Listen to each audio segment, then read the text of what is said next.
Rosas são vermelhas, violetas são azuis, mas afinal de contas, o que é poesia? O que é um poema? Como a gente lê isso?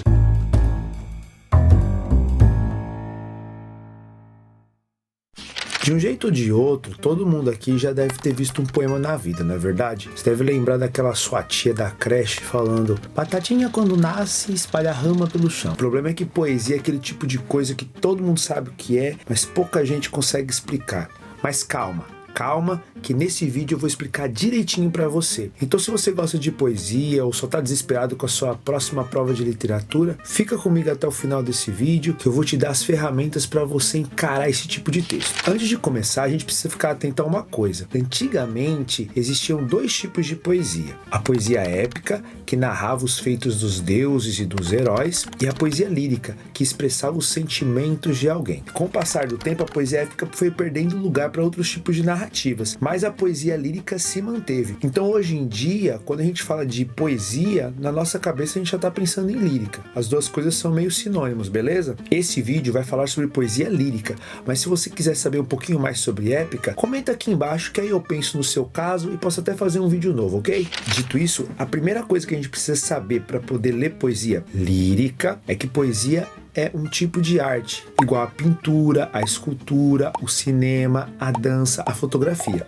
E por isso, a poesia representa a realidade do mundo e expressa um ponto de vista sobre essa realidade. Então, galera, pensa comigo. Se a pintura é uma arte e o quadro é uma obra de arte, a escultura é uma arte e a estátua é uma obra de arte, a música é uma arte e a sinfonia é uma obra de arte, qual é a obra de arte da poesia? Isso aí, o poema. O poema é um texto artístico.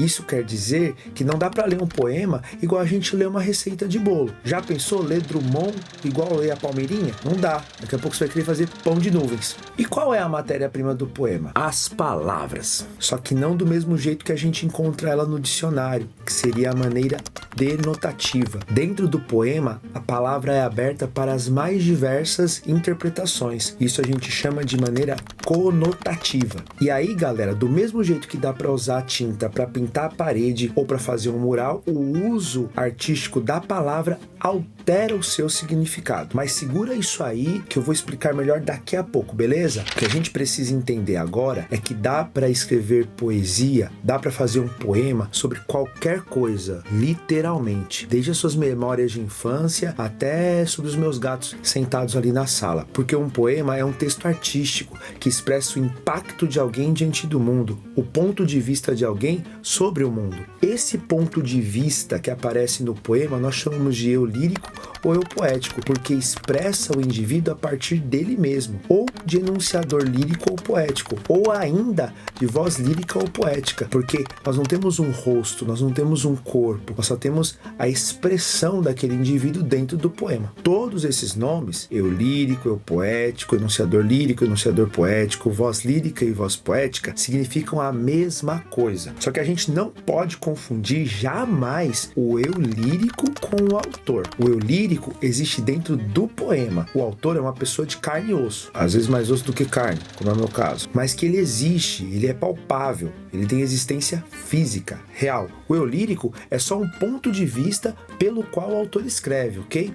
E aí as possibilidades são infinitas, galera. Por exemplo, o Chico Buarque escreve canções com eu lírico feminino, mesmo ele sendo homem.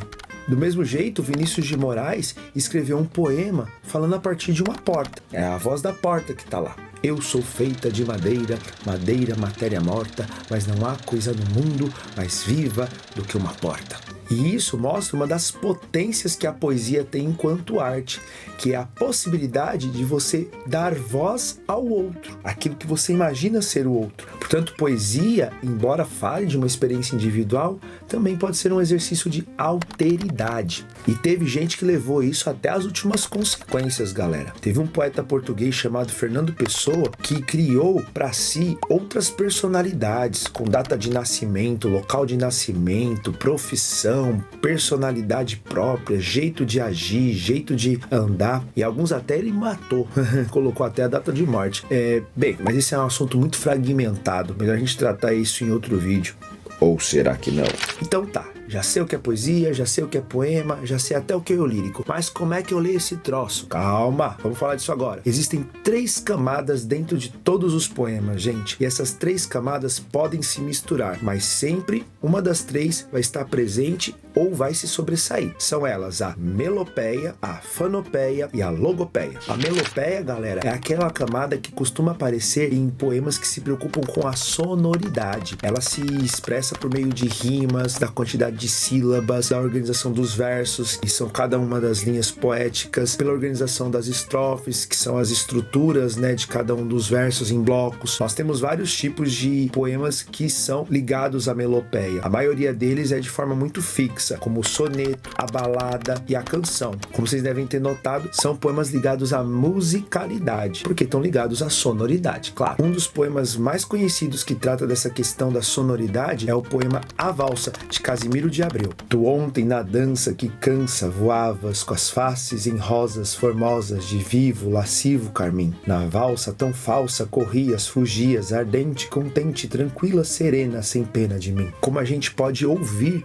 a organização do verso, dividido em 2 partes, parece imitar, representar o movimento que faz a própria valsa. 2 para lá, 2 para cá. Na verdade é um exercício muito bom de vocês fazerem para notar a melopeia dentro desse poema. Pesquisa aí Danúbio Azul e coloca A Valsa, de Casimiro de Abreu, e vai lendo enquanto ouve. É quase como se a gente fosse levado junto com o eu lírico para dentro do salão. Sabe o que seria também um poema sonoro para meus ouvidos? Ouvir o barulhinho de você clicando no like agora. A segunda camada que a gente pode encontrar no poema é a chamada fanopeia, que é aquela camada que provoca a imaginação, que cria imagens na nossa mente por meio das metáforas, das comparações, das hipérboles, que são os exageros, das descrições pormenorizadas. Existem alguns tipos de poema que trazem a fanopeia como principal camada. São eles o haikai, que costuma descrever de maneira muito simples, em 3 versinhos, uma cena zen, uma cena tranquila da natureza. Também o madrigal, que é uma poesia que costuma descrever campos abertos, bucólicos, encontros de pessoas nesse cenário campestre.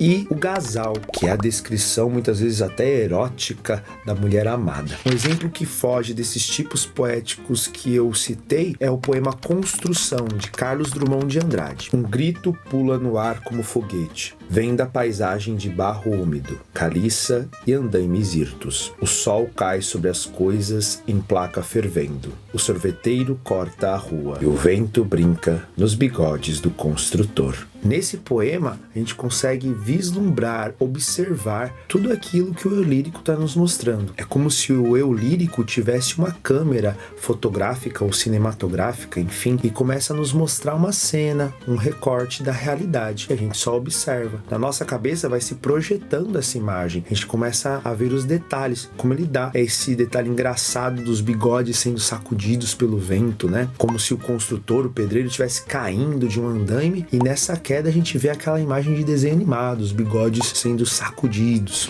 A terceira camada de poesia, pessoal, que eu falei é a logopeia. Vocês lembram que eu falei que a poesia pode alterar o significado das palavras? Pois bem, quando isso acontece, a gente está diante de uma logopeia. A logopeia é aquela camada de poesia que tenta nos provocar a reflexão, levar à ação, ou mesmo vender algum tipo de ideia. É desse tipo de camada que nós estamos falando no poema Devenir, Devém, de Vale Salomão. Término de leitura de um livro de poemas não pode ser o ponto final. Também não pode ser a pacatez burguesa do ponto segmento. Meta desejável, alcançar o ponto de ebulição. Morro e transformo-me. Leitor, eu te reproponho a legenda de Goethe. Morre e devém. Morre e transforma-te.